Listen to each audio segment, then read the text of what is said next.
After you finish the heel flap, turning the heel and picking up stitches along the left side of the heel flap of the second sock, you should have something that looks like this.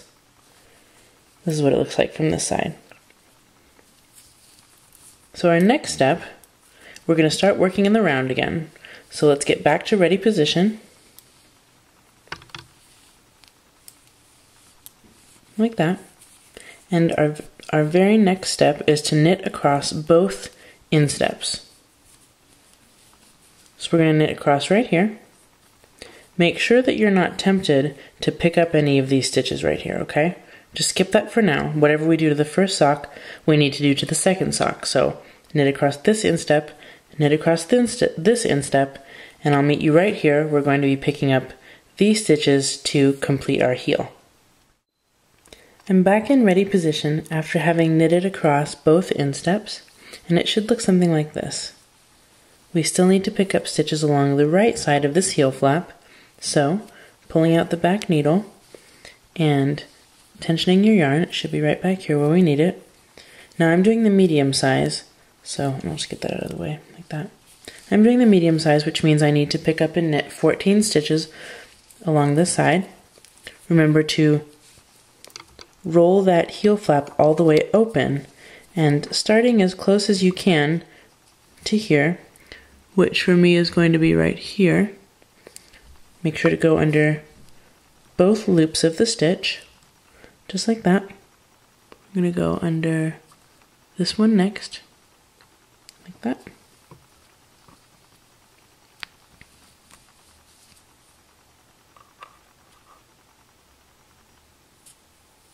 There we go.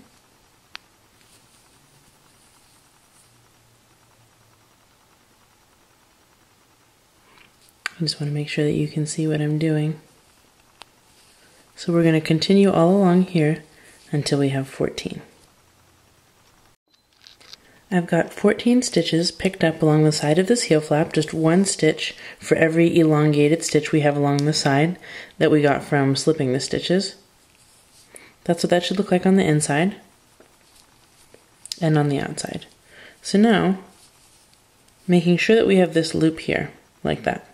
This loop is important because we need to distinguish these stitches right here, the heel stitches, from these here on the instep.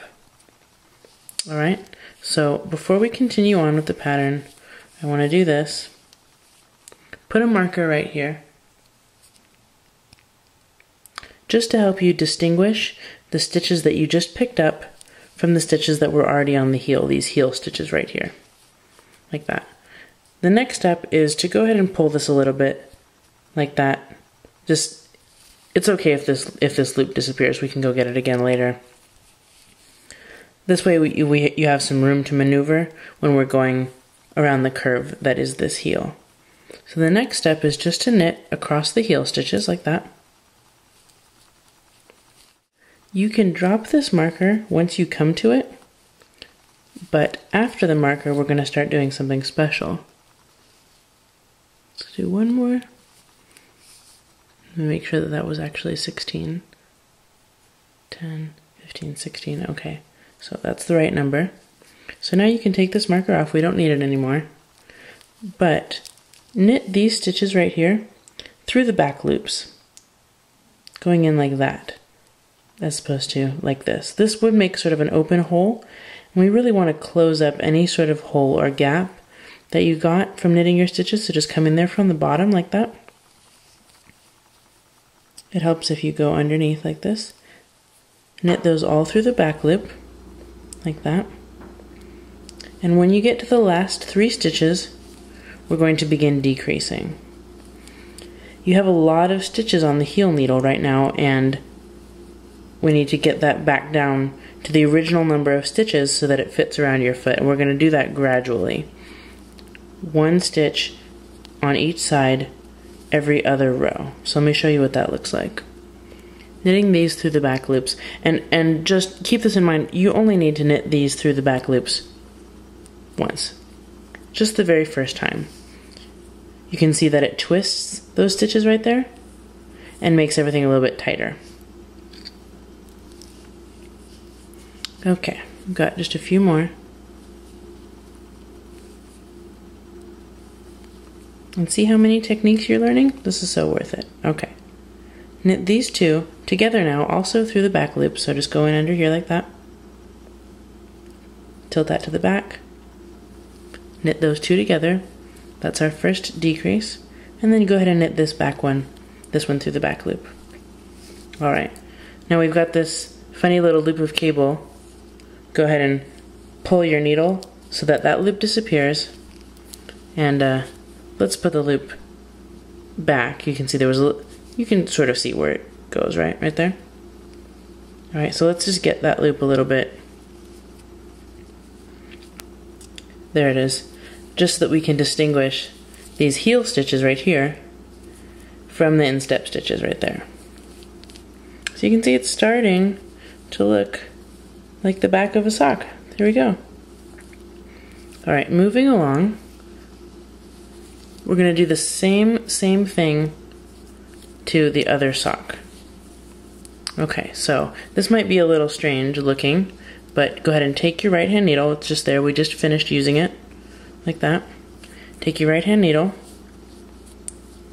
Here's our second sock. So with the outside facing us, or the right side, with the knit stitches facing you, take that needle that you just finished using and go ahead and pick up and knit the same number of stitches up along here. Remember to put your marker right there.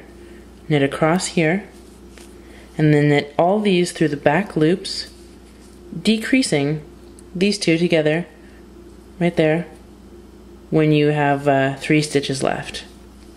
And I'll meet you right here. Back in ready position again. Now I've got the insteps facing me. I just finished knitting all along this heel and decreasing right here. So go ahead and knit across both insteps again. Back on the heel side, it's now time to do a decrease on this side of our heel. You know, we did one over here last time. We haven't really gotten this far yet, so we just picked these up. That means you need to knit them through the back loops, like that. So we're going to knit one through the back loop, and then knit these, oh sorry about that, knit these two, both through the back loops like that. And then continue knitting all of these picked up stitches just the first time through the back loops like that.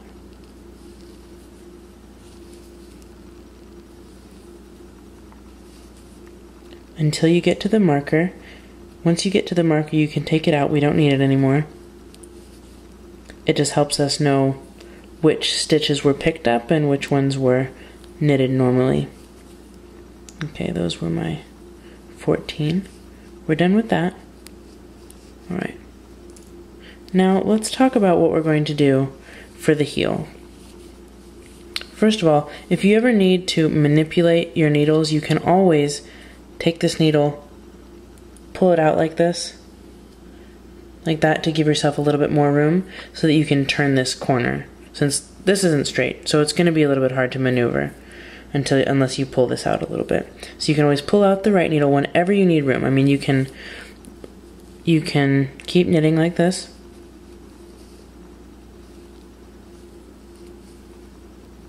like that. Decide you want more room, pull the right needle. That loop will disappear, you'll have more room. So you can always pull that right needle out so that you can turn it this way easily. Now, just looking at the shape of this heel, that's what it looks like from the heel side, and this is how it's going to go. We just decreased here. We decreased here the last round, so when we come around here, we're not going to do anything this time. Next time we come around, we're not going to do anything here, because every decrease round needs to be followed by a non-decrease or a plain round. So we decrease here, next time we come around we don't. So it looks like this. Since we started the heel right here, this is what we've done so far. Decrease, decrease, plain, plain. Then we're going to come decrease, decrease, plain, plain. And I'm going to show you how to recognize your decreases so that you don't have to work very hard to keep track of what you need to do. You'll just look at what you need to do and either decrease or knit plain depending. And you're going to do that until this number of stitches is back to your original number, which will be the same number as you have on your instep. For me, that's 28 since I'm doing the medium. So, and it's going to take a little while, so be patient. The sock is going to grow maybe a couple inches by the time you're all the way back down to your original number of stitches. I have knitted both of the insteps, come around here, knitted both of these just plain, knitted the insteps again, and we come around here and we're ready to do one more decrease. This one was plain. We came around, let's do a decrease. We do one when there are 3 stitches left. So it's time to do a knit 2 together. There we go. Knit that last one. So I want to show you what this looks like so it's really easy for you to keep track of. Let's take a really close look at this stitch right here. This knit 2 together. So you can see the 2 columns of stitches coming together into one right here. There are the 2 stitches right there. And here is the knit, this is the knit 2 together. This is the stitch that was created when we did our knit 2 together. So this loop right here, not these, this is the knit 2 together, which is funny. So the knit 2 together has a clue because underneath it, it has those 2 stitches coming together. That's how you can tell. So let's say we're going to come around here next time. I'm just going to go like this to save us some time. Okay. So here we come. We've come back around. These are all on our left-hand needle. And I don't know whether it's time for me to decrease or not. But I do know that I need to alternate decrease rounds and plain rounds. So, looking at these stitches, let's try and get that in focus, there we go. Looking at these stitches, what do I see? There's my clue that there was a knit 2 together because both of those stitches become one right here, and this is the knit 2 together stitch. So since it's right here, I just did it, and I do not need to do another one. It's time for me to knit a plain round. Okay, so I'm just going to knit that stitch even and continue on. Oops. There we go. Okay, so going around, doing the same thing to the next sock, going around both insteps, I'm going to pretend that we come to this point again. Next round. Okay, looking at that next round, we're knitting along. Okay, here we come. That's a little tight. There we go. Okay, that's what it's going to look like. We're knitting up to the last 3 stitches, and here's what I see. There's my clue, which means that this loop right here is the knit 2 together, which means this one was our plain round. So if this is our plain round, we just did it, and now it's time to do a decrease. These are the last 3, so I need to decrease these 2. Knitting them together just like that, going into both of them, knitting those together, and then knitting the last stitch. Okay, so now you can see what we've got here. Hopefully, if my camera goes into focus, there we go. Are a knit 2 together, right there. Oh, actually, it's a little hard to see. It sort of blends in, doesn't it? There's our clue. There's the knit 2 together. There's our plain round. And here's our knit 2 together, right there. We just did it. So you just continue to alternate. Whenever you see one, so let's look at this one closely. We just did a knit 2 together. Let's look at the stitches coming together. And there they are. There's one column, there's the other column, and they both combine into one. So this one right here is the knit 2 together stitch. When you see that next time, it's time to knit it plain. Alright, so go ahead and alternate just like that, around and around and around, alternating decrease rounds and plain rounds until you have your original number of stitches on your heel needle.